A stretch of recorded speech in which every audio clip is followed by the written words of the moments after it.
we're gonna dive right in. I only have 3 questions, but these questions will be actually where any of you will be able to answer, so they're not directed to any one person. So we'll jump right in. First question is, as the title, Complete Streets for Health Equity suggests, the report outlines recommendations for improving health equity to make biking, walking, and taking transit easier. What's your response to the recommendations, and how do you envision a community-engaged process for creating streets built to share and promoting health equity? A short straw. All right. Well, obviously, they did a great job of kind of having very specific recommendations for each parish, and for New Orleans, we have had a complete streets policy that was initially implemented or passed by the city council, and has kind of taken a little time to develop its implementation. But we did do a policy memorandum last year, which is kind of how policies actually start to happen. An ordinance is really broad overview, right? And so we now have a policy memorandum that helps give us a little more direction. And from there, we're now working with multiple departments internally to figure out how do we actually turn this into real action, and how do we embed this into our practices, which is, as you probably can imagine, in government, is not as simple as turning on and off switches. It's a lot more complicated process, right? It gets down into the weeds of project managers and how we do our contracting, and what are our rules and design guidelines. So there's a lot of little pieces that get into that.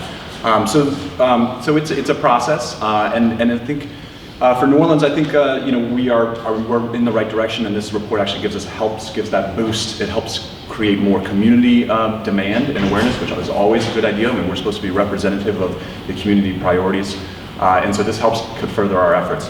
And so we're moving in that direction in the city, and like I said, we're really getting into this, and we'll be doing a lot of work. I think you're going to see 2018 as a real takeoff year for our Complete Streets efforts. We've got 2 workshops that we're planning to really train up our folks. One of the things that we're really interested that Mr. Complin mentioned is streets are a major asset, a public asset, and how do we not only make them complete from a user standpoint, but how do we also make sure they're also better managing our water? So as we kind of further develop our streets, we also want to make sure that those practices are also integrated. So we've got a couple of internal trainings that are going to really help us take off. I think that's great. And I think to add on that, you have to make it real for people. You have to connect the dots and make it very obvious for folks why this is important. So let's talk about bike lanes. Bike lanes are important because they're important. I mean, everyone in this room would agree with that, I'm sure. And I certainly do. But that's not enough. You have to go forward and explain what it is in people's lives that gets improved, or what the end effect of it is. I think this plan does a really good job of it, starting from the title page, because it's not just complete streets. It's not just complete streets for health. It's complete streets for health equity, and that says a whole lot right in the title. It says that we're not just looking at complete streets because they're good. We're not just looking at complete streets because they're healthy. And we're not just looking at complete streets because it's a equality issue, as in I want to make sure every neighborhood has the same number of bike lanes. We're looking at it as a tool to improve health equity. We're looking at what are the health disparities in our community, and how can accessible and safe infrastructure be a tool to address those issues. That says a whole lot, and I think the plan does a really good job of expanding on that. So one of the lessons that we take in the health department is you gotta dig real deep, and you gotta figure out on a very local, community-based, neighborhood level what the issues are, and then use government as a tool to address that. I think this is a really, really good head step towards that. So yeah, with the city of Kanter, we do not have an adopted complete streets program within our CZO, but we have actively gone through the process of trying to update our CZO through a grant through Louisiana Recovery Authority to try and address some of the density issues that we have. Of course, Kanter is a suburban community, traditional suburban community, which doesn't have bike lanes and does have a lot of curbs that do not have ADA access, or lights that don't have traffic signals that are working. So for us, I guess it really starts with finding corridors, especially in low-income corridors that Dan had gone over previously, that have ADA gaps in them, but also using my position now of using the food bank or Hispanic Resource Center to find out the gaps and access to some of these recipients to get to those services. How many of my food bank recipients can't get to the food bank on a weekly basis because of transportation restrictions? How many people that visit my Hispanic Resource Center don't understand, because it's not in Spanish, where bus routes or where safe, accessible pedestrian access is. So for us, it's playing a more aggressive approach of finding out, through surveying any data where we have those gaps, but also actively going after any kind of potential state or federal grants that we can make those ADA improvements or increase biking. Of course, we don't have any bike lanes in Kanter yet, but we do have 2 great trailhead facilities, and what we're trying to do is we're trying to fill in the middle there and increase more access to the many parks we have. I mean, we have a ton of parks, and for us to get people riding or walking to those parks, we have to have ADA access. So for us, it's really about the equity and the access portion.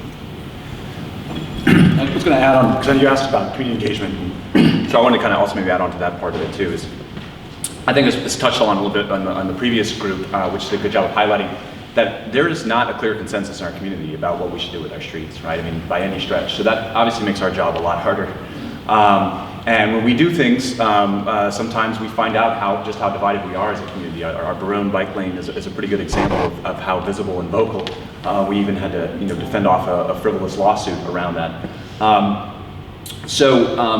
That is a real issue that we really have to do, and I think that's the other good thing here in terms of how do we engage the community, and that it can't just be the city government, right? We have to act more as a reflection of the priorities to a certain extent, and so I think pushing out here this group and people that are involved, Bike Easy and Ride New Orleans, really helping to further that education. Sometimes we're not always the best messenger either, right? I mean, we could say the same thing, but if it's coming from me, someone might prefer to hear it from somebody else, right? But there are some real strategies and tricks that we've been trying, and I think we're going to do a lot more expanding. The city and Bike Easy, we did a partnership for our first trial to actually do a trial reconfiguration of the street. And that's something that went really well. What we did is we took a section of St. Bernard Avenue and we laid down temporary paint, and it ran for 2 weeks, well 3 weeks due to weather and a certain flooding event. But it was a really, it was a kind of a small thing that really didn't get a lot of attention, but is a real big change in how we hope to do business.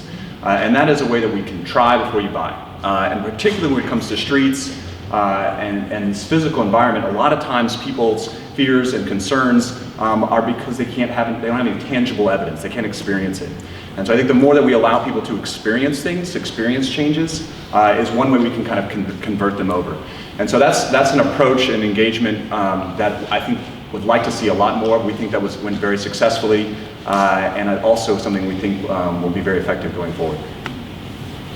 Wonderful. It kind of ties into the next question, especially what Mike Ince was referring to. So how do we ensure resources for future Complete Streets projects that provides access to jobs, groceries, healthcare, and other amenities such as at the food banks that are specifically directed to areas in population that are of the greatest needs? I think the challenge starts in being able to tell the story, being able to collect the data, being able to present the data in a compelling way. And I'll tell you, we've made a lot of progress in this over the past few years, but we're still nowhere there yet. I can tell you, so, there are stark health disparities, particularly racial disparities in Orleans Parish. So the life expectancy varies 25 years based on your zip code. 70112, which is a couple blocks away, is 55 and a half years. You go up to the lake, it's 70124, it's 80 years. So you go down the level on that, you ask yourself why, so now you get into disease prevalence. So hypertension, what you guys deal with all the time. For African Americans in Orleans Parish is 43%, for whites it's 26%. COPD and asthma is 10% whites and 20% African Americans. Diabetes is 10% whites and 16% African Americans. And you can march those down all the way. I would like to be able to march those down all the way to the neighborhood level. To be able to say in Broadmoor or Gentilly, I'm having a real problem with diabetes and hypertension amongst this community group. And so now I need to go look for tools to address that. That's my personal goal, and I think we're kind of got the building blocks there. We're not there yet, but hopefully we'll get there. But these type of things help you advocate for resources and help you tell the story. I think so 3 or 4 years ago, Shaw Wilson, a 6-year-old boy, was hit by a car. He was crossing like 4 or 5 or 6 lanes of traffic on Paris Avenue, trying to catch the morning school bus. Car sped through, hit him, and he passed away. It was really sad for the family, really sad for that community.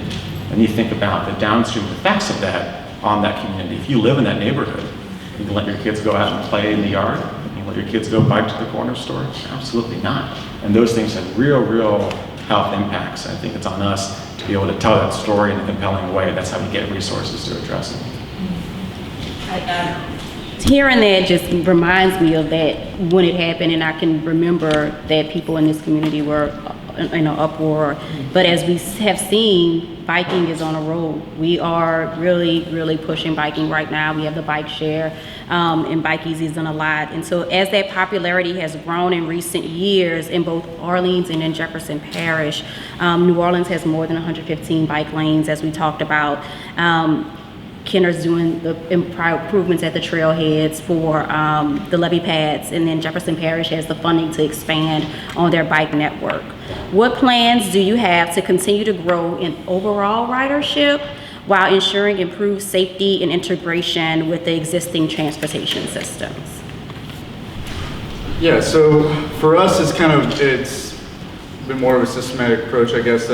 We've had a good following of recreation riding in Kanter with our 2 trailhead facilities, which, Lake Town and Rivertown do have really strong access to commercial corridors. So for us, it's really taking that kind of participation with Lake Town and Rivertown and expanding it out, right? So how are we connecting our neighborhoods to the many parks we have? Almost too many parks to maintain. How are we connecting those neighborhoods to those parks into the recreational riding aspects? And then the next step of how can we connect that into ridership for people commuting. So for us, it's really started at the ground level with using, whether it's Safe Routes to School grant money to go to schools, which we partner up with Bike Easy. We're looking to do in the spring our informational series with Kanter Discovery School, which is a brand new school in Kanter. Really excited about. That's kind of like our prime example right now of how we're addressing that new school location and sidewalk access to Kanter City Park. And so for us, it's kind of combining the recreational and commute access to those locations, but building up the recreation side is going to get people more excited about commuting to work and accessing those commercial corridors. Of course, the elephant in the room is Williams Boulevard. It seems like it would be a great commuter route, but it has a ton of density to it and a ton of curb cuts. And of course, the suicide lane, as I'm sure Mr. Ligi is very aware of, being our former state rep. So for us, we have to look for other access points, which is a monumental task on its own. We have the restrictions that other people don't have to deal with, which is, of course, an airport that's expanding and landlocked by the swamp and the lake and the river. So we have to look from a standpoint of looking how we can connect those parks to the schools and then commercial out. I would, I think Dan mentioned this in his presentation, and it's about improving the safety and the quality. I think it really is taking that leap from what was considered what we call a traditional bike lane, which is a driving, a bike lane and a parking lane, where as someone once described to me, the soft, squishy human is between 2 huge hunking pieces of metal, and kind of changing that equation. And there's some really good, compelling, research that is supporting all that, what is really fairly obvious, right? And that's something around 60% of people who don't bike say they would be interested in biking if it were safer. So if we're serious about ridership and numbers, it really is about the quality of the environment. We created curbs for people to feel safe when they're walking. There's nothing to stop a car from driving right over a sidewalk if tragedy does happen, but in general, it's very effective at kind of creating that kind of separation, and people feel safe on sidewalks, and drivers know where to look for pedestrians. So that's the kind of thing that we're really looking to do in biking. The city was last year awarded part of a People for Bike's Big Jump project, and we're with 9 other cities, 10 total. And that's really about focusing on how do we do exactly this, is upping our game and creating more of a network of protected places to ride. So we have this great Lafitte Greenway, and if you've ridden it, you get off at Basin Street and all of a sudden that happy feeling goes away.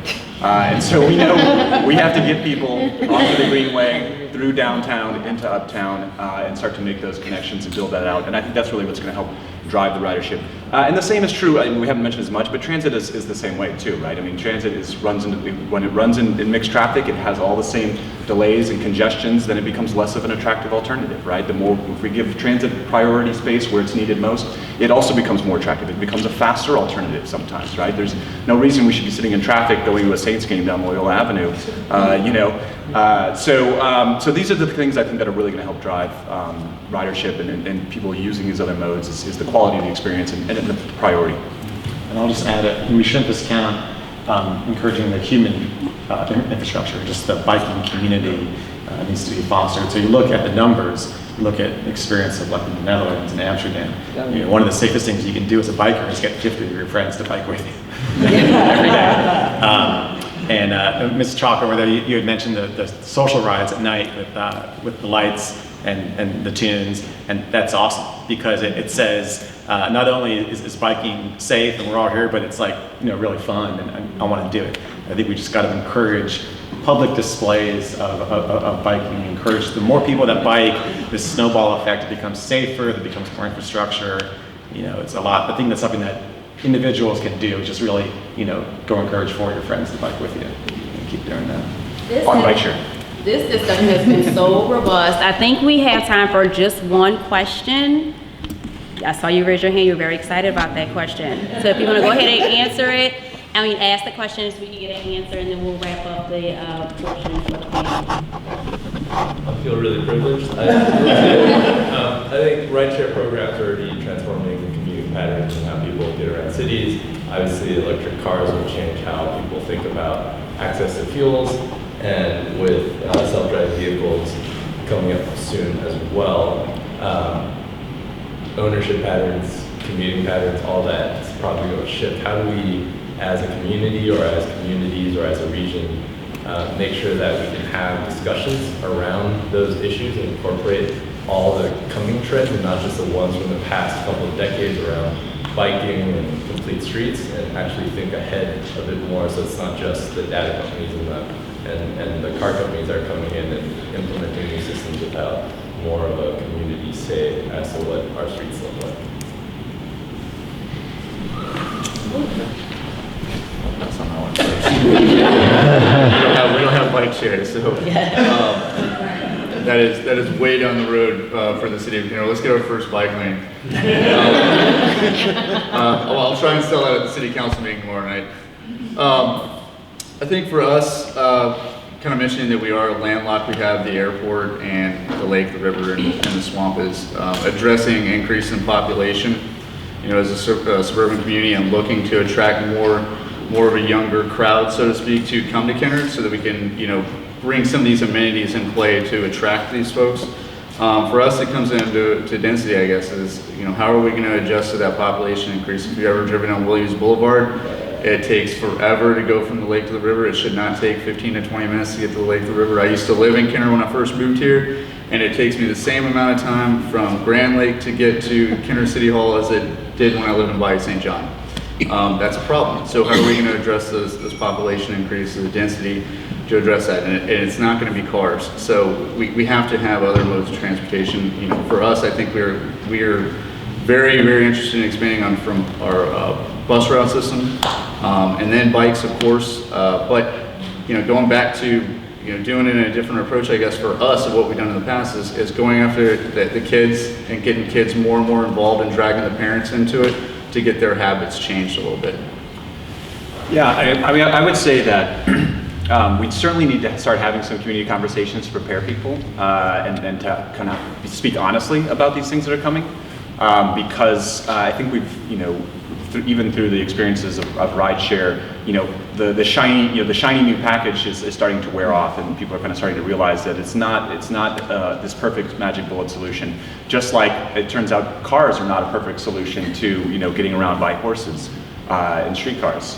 So I think it's important that we realize these are tools. All of these are different types of tools for conveying people and goods. And that certainly, you know, my wife calls me a Luddite, but as a government official, I would also urge that we think more like comprehensively before we kind of jump to the latest, newest, fanciest means of getting around. And because what we're talking about, some of these are tried and true. Bicycling has been around for a long, long time. There was a boom in biking, over 100 years ago in this country. So that what we're talking about now is really just getting some of these basics right. That it's convenient and safe to walk and bike. And so I think getting our basics right. But I agree that we shouldn't be ignoring the future so that we don't rush to it and make maybe some of the same mistakes we did in previous generations. Thank you so very much. This was a very great conversation that we had here, and I appreciate all of you. Again, if there's specific questions for the panelists after, you can definitely ask each of them individually, and I'm going to have Dan come back up and close it out. Thanks, y'all.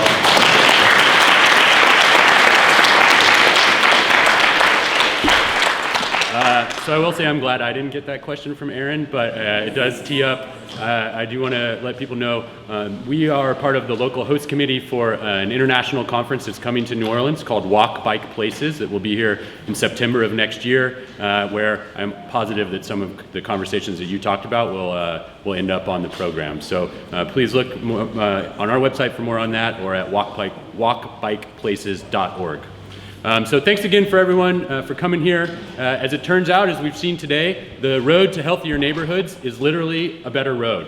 And to get down that road, we're going to need to do it together. So back at the table here, we've got information on joining the Jefferson Parish or New Orleans Complete Streets Coalitions. You heard from a number of Complete Streets ambassadors today. You can talk with Rob or Oliver about our ambassadors program. There'll be more trainings next year. There's petitions to sign. I look forward to working with all of you to moving down that road towards a healthy, happy, prosperous, and just a quality of life that's so high for everyone in Greater New Orleans. So thanks again. I'll see you all soon.